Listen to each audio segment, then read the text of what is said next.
What's up, y'all? I'm wasted. Today, I was bored, and I guess I just want to talk about choker fan aerials.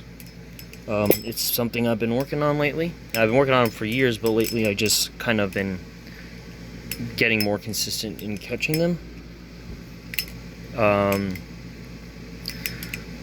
Parabolic is an aerial that kind of fans and moves in more than one axis. One plane and access plane. So, for example, like a ice pick aerial will spin in the air like this, like up and down motion, and a helix aerial will spin parallel to the ground, kind of like an x-axis motion. So, like spin parallel to the ground. And parabolics. The knife doesn't seem to be doing that. It doesn't seem like to be like in one position. It seems to be fanning and spinning at the same time. If you're not used to working with them, it will look like a blur. And that's where most of my cut risk nowadays come from, is when I'm throwing parabolics. And they are hard to predict because they are hard to watch sometimes, because it just looks like a flurry of blade. But if you are careful, you can learn how to predict them a little bit better. See, I always use a trainer whenever I'm first trying to do a parabolic.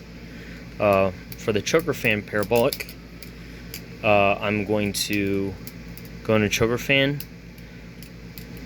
And when I'm rolling it through my fingers, I'm going to let go with my middle finger and ring finger. And keyword is let go, not spin. Like, I kind of want to just drop it. And so that's how you throw the aerial, quote unquote, is more of a you let go of the choker fan halfway. And at first, with a trainer, or if you have a live blade, you can do it too, but it's really disheartening to do this with a live blade. Just drop the knife over and over. Because at first, you're gonna want to pay attention to how you throw it. If you throw the choker fan hard, it looks like a helicopter. And it's way harder to predict anything. So I like to throw it kind of slow, like spin the choker fan slowly, and just watch how it moves. And then once I get comfortable letting go of the choker fan slow, I start watching each handle individually. So for example, if I like to throw it from the bite handle, and I marked it with a pocket clip, so that also helps if you have a way to differentiating your bite handle. And when I throw it, I notice that it's mostly just kind of spinning like this, the bite handle. It's not really moving too much in the air compared to the safe handle. It's like the safe handle is spinning around the bite handle, almost. So after I watch what the bite handle is doing after a while, since it's the slowest moving handle in the air, I start paying attention to the handle I'm not throwing from, which is the safe handle. And it may look chaotic, but you'll realize after a while it literally is still just doing a choker fan in the air. So the safe handle is going to be rotating this way, towards your right side if you're right-handed. After you're comfortable and kind of have an idea of what the safe handle's doing, that's when you implement putting your hand in there. For me, I like to follow the safe handle, kind of follow the safe handle with a knife with my hand, but like far away from the fanning zone of the blade. Ugh, that was a bad example, but and then try to catch the safe handle. I wouldn't beat yourself up too much if you catch it all awkward. You can start like getting more consistent on catching the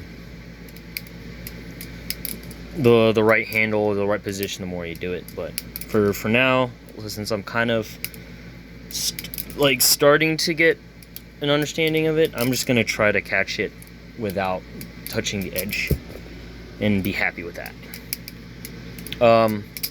So yeah, when you go to live blade, you're gonna realize that the catch is very important. With some aerials, there's a tendency to kind of like snatch it out of the air. With the parabolics, you will almost always want to catch it, your hand under the knife, under the knife, flat like that, and ready to move with the knife as it falls. So,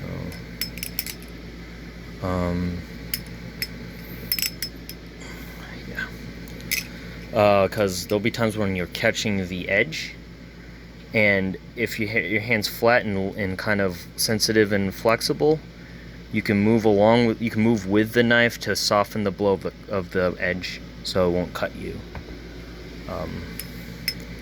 That is very important. That was the biggest reason why I got cut all the time, was I was trying to snatch the knife when it's spinning quickly in the air in angles I didn't understand. So with parabolics, you mostly want to just have like a landing zone for your knife. And see, sometimes you'll catch it like that, but like since my hand is not gripping it or like moving against it, the edge didn't bite too hard. So yeah, the choker fan aerial can be a good ending when you catch it fixed. Lately, I've been trying to catch it and then go straight into another choker fan. I feel like I saw someone do that a long time ago, and I was able to do it with my cracker-rackin' for a hot minute, but crake-rackin', whatever, for a hot minute, but I don't feel like getting it again on camera. So yeah,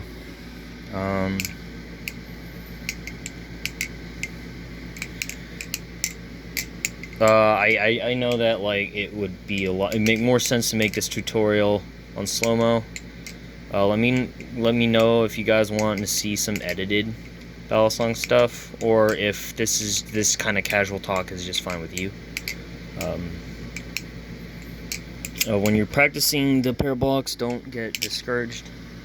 You will get cut if you use live,